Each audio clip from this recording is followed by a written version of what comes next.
Welcome back to VjShreeChannel. இன்றைக்கி நம்ம என்ன பார்க்க போகிறோம் அப்படின்னா ஒரு ஸ்நாக்ஸ் ரெசிபின்னு சொல்லலாம், இல்லைன்னா ஒரு பிரேக்ஃபாஸ்ட்டுன்னு சொல்லலாம்.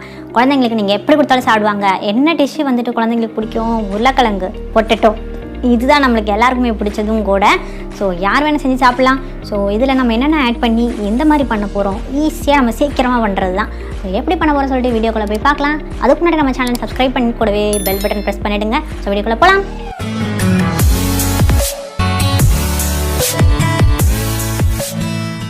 ஃபஸ்ட்டு ஒரு பவுல் எடுத்துக்கோங்க. அதில் 2 கப் கோதுமை மாவு ஆட் பண்ணிக்க போகிறோம். 2 கப் கோதுமை மாவு கரெக்டாக அதே கப்பில் 2 கப் எடுத்துக்கோங்க. அது கூட நம்ம தேவையான அளவு சர்க்கரை ஆட் பண்ணிக்க போகிறோம். அதாவது நான் 1 ஸ்பூன் ஆட் பண்ணுறேன். அது கூட தேவையான அளவு உப்பு ஆட் பண்ணிக்கோங்க. நல்லா மிக்ஸ் பண்ணிடுங்க. நல்லா மிக்ஸ் பண்ணிவிட்டு அது கூட நம்ம தேவையான அளவு தண்ணி ஊற்றி நம்ம சப்பாத்தி பூரிக்கு எப்படி பசைவோமோ அந்த மாதிரி பசைய ஆரம்பிங்க.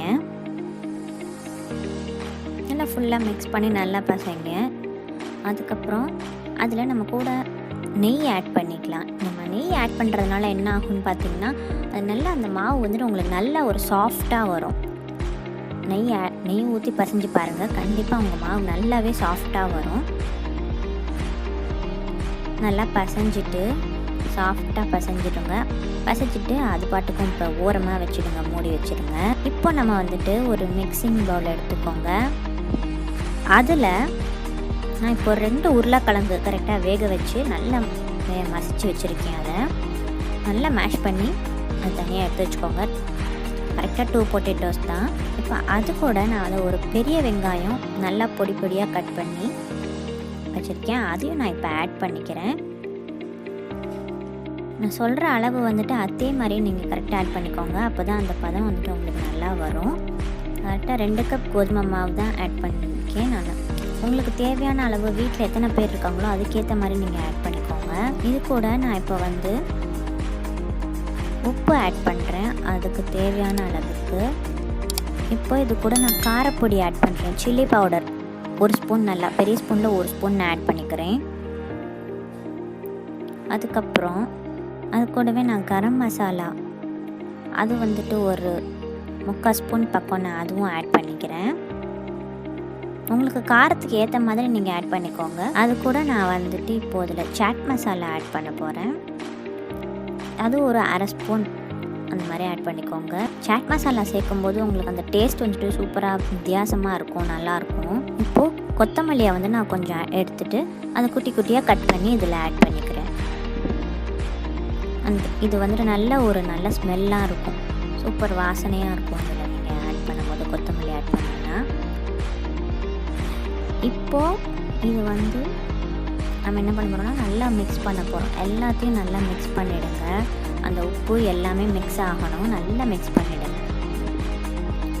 மிக்ஸ் பண்ணிவிட்டு இப்போ நம்ம என்ன பண்ண போகிறோன்னா, சப்பாத்தி மாவு மாதிரி நம்ம எடுத்து வச்சுருக்கோம் இல்லையா, அதை நம்ம நல்லா ஒரு சாஃப்டாக பசைஞ்சு வச்சுருக்கோம்ல, நல்லா சப்பாத்தி மாதிரியே நம்ம இட போகிறோம், தேய்க்க போகிறோம். ஓகேவா? அதை தேய்ச்சிட்டு நல்லா ரவுண்ட் ஷேப்பாக நல்லா கொஞ்சம் இது பண்ணிக்கோங்க. ரொம்ப குண்டாக இருக்கணும்ன்ட்டு இல்லை, கொஞ்சம் மெலிசாக இருந்தால் பரவாயில்ல. அந்த மாதிரி இட்டுட்டு இப்போ நம்ம மிக்ஸ் பண்ணி வச்சுருக்கோம் இல்லையா, அந்த மசாலாவை நல்லா ஸ்ப்ரெட் பண்ணி விட போகிறோம். இதில்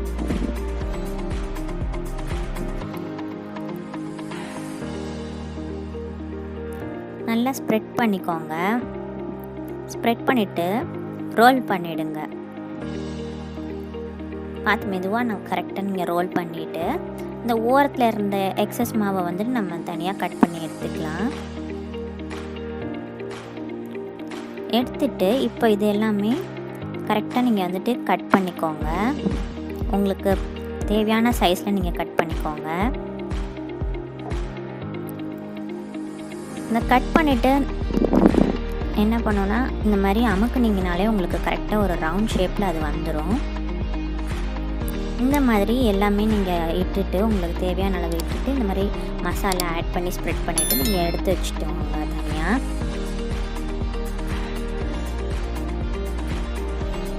இப்போ நம்ம அடுப்பில் ஒரு கடாய் போட்டு கொஞ்சம் எண்ணெய் ஊற்றிக்கோங்க. நம்ம வந்துட்டு ஷாலோ ஃப்ரை மாதிரி இப்போ நம்ம பண்ண போகிறோம். இப்போ நம்ம வந்துட்டு நான் ஒன்று ஆட் பண்ணுறேன். நீங்கள் எப்போவுமே அடுப்பில் எண்ணெய் வச்சுட்டு ஒன்று ஆட் பண்ணுறப்போ நீங்கள் வந்துட்டு அடுப்பை வந்துட்டு கொஞ்சம் சிம்மில் வச்சுக்கோங்க. ஏன்னா கையில் எண்ணெய் தெளிக்காமல் இருக்கும்.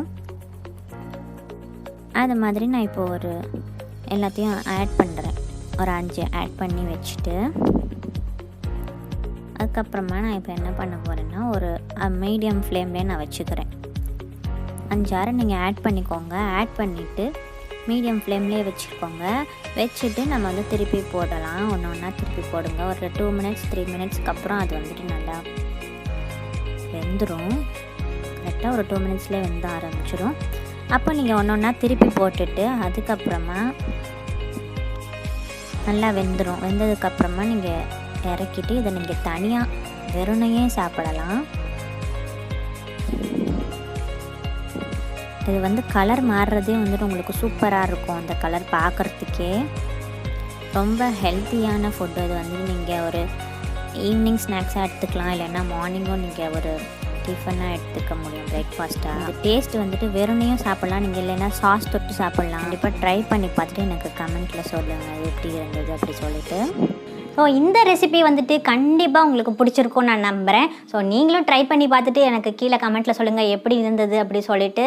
ஸோ இந்த வீடியோ கண்டிப்பாக உங்கள் ஃப்ரெண்ட்ஸுக்கும் ஷேர் பண்ணுங்கள். எல்லோரும் சாப்பிட்டு மகிழலாம். ஸோ இன்னொரு நல்ல வீடியோவில் பார்க்கலாம். அது வரைக்கும் பாய்.